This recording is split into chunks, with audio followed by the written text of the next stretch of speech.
Okay guys, welcome back. That's my attempt at sign language.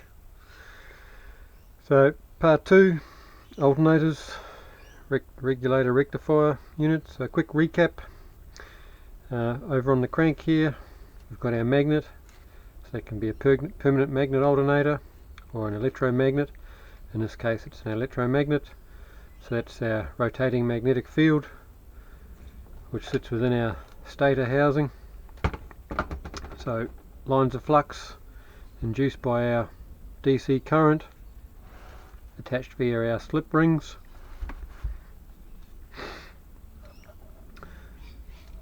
Magnetic flux being generated, our phases, 1, 2, 3 phases, our 3 wires there. Cut the flux and AC voltage is induced on the output there on our 3 wires. So now how does all this turn into 12 volt DC when we've got an AC alternating current system? How do we turn it into direct current? So our regulator rectifier, this is off a different bike, but regardless it's got 1, 2, 3 phases in the yellow there, 1, 2, 3.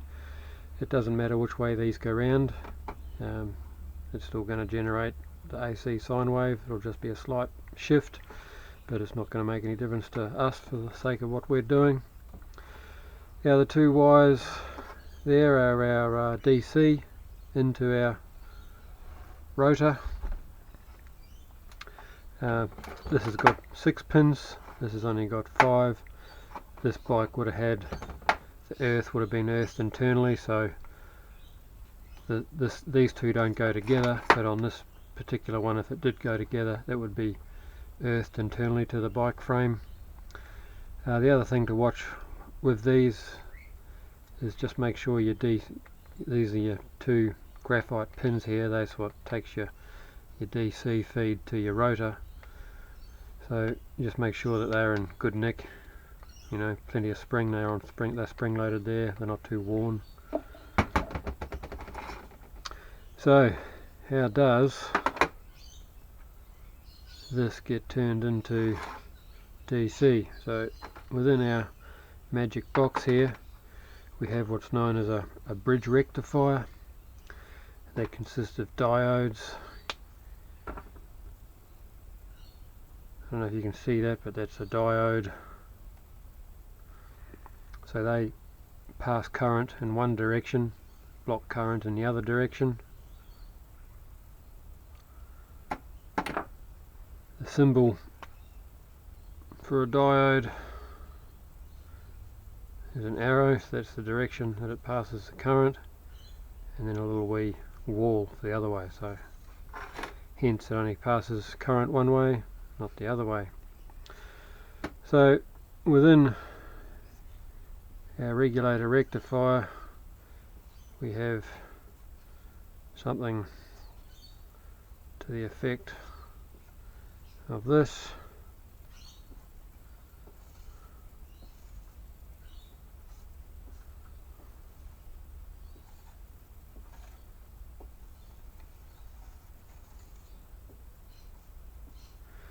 So our 3 phases are attached to the center taps of our bridge rectifier.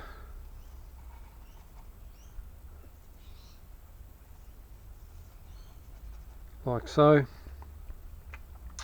So our AC sine wave, our alternating current, so remember AC goes one way, then the next phase shift it goes the other direction, so it's back and forth alternating current, whereas direct current just continually goes in one direction. There's that crappy band again. So our AC sine wave, as we discussed, looks like this. So that travels along to the center of our bridge rectifier here at one point, as it does with the rest of them. So when it gets to our centre tap, we've got our AC sine wave, so one half will be going this way, the other half will want to go that way, but it can't. It comes up against our diode. Same with all of them, it chops our sine wave in half, only permits half of the current to go in that direction. So they're all going like that, little pulses of half sine wave AC, turns it into direct current. So what happens, remember, going back to our rotor, is that we've got three phases firing at different times. So remember, our phase shift, they're not all in line, they're a little bit out of sync.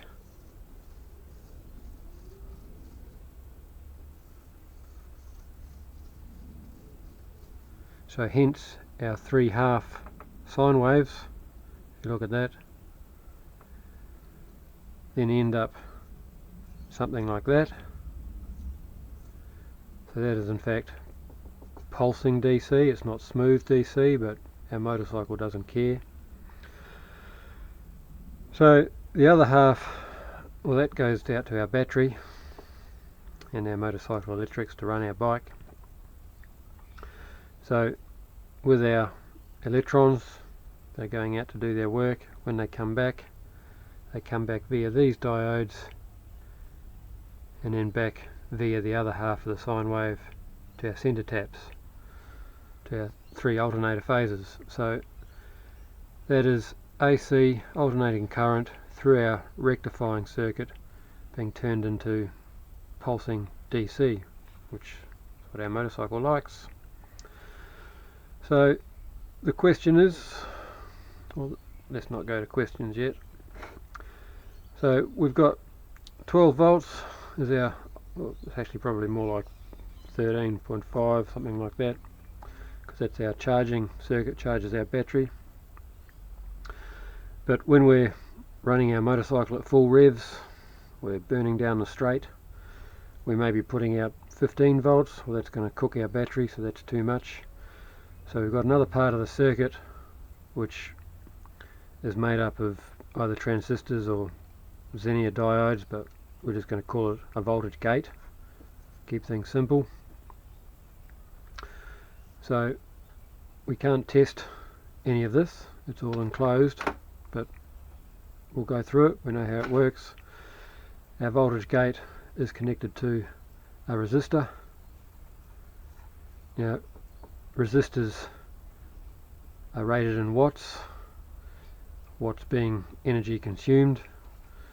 In this case the energy is consumed as heat, so if our voltage gets over a certain threshold, our voltage gate will then pass the excess voltage. So if it's 15 volts, it'll pass 2 volts through our resistor to earth, and our resistor is going to displace this voltage as heat. So that's where our finned casing comes in, because that heat has to be cooled. So you don't want to lock these things away, they have to cool, otherwise they'll cook. So we can't test that bit, but we can test this, and we can test our voltage output here. So you'll notice I've changed to my other meter. I like this one better, these analog meters put out a slightly higher voltage. So we can do this by going to either our red or our black wire, putting one of our probes on the red wire, the other probe we'll put on our voltage, our pins.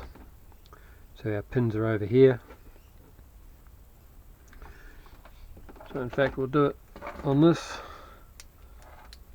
No, we're doing it on this. So those are our 3 pins. We'll go to our red wire, our charging wire, and in one direction, there's that bloody band again, we'll get an open circuit, because remember these meters, they put out DC current as well, they put out a DC voltage, so they're passing current to measure the resistance. So in that direction, the current going that direction through our diodes, we've got a circuit, and you want them to all be measuring the same. There'll be a fairly low resistance because they want to pass the current in one direction. There's that bloody band again, unimpeded. Whereas if we swap them round in the other direction, we're going to get an open circuit.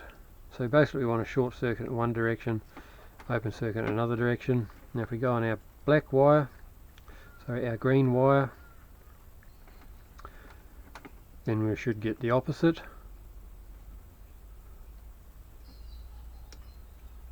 You see our probes, we go from red to green, green to red, sorry, but keep our probes the same.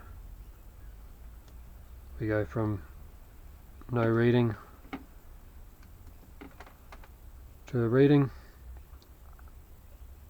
and it's the same if we swap our probes around. It's going to be about face. So that effect is testing on your red wire over to your wires coming in. So in that way you'd be testing one of your diodes back that way.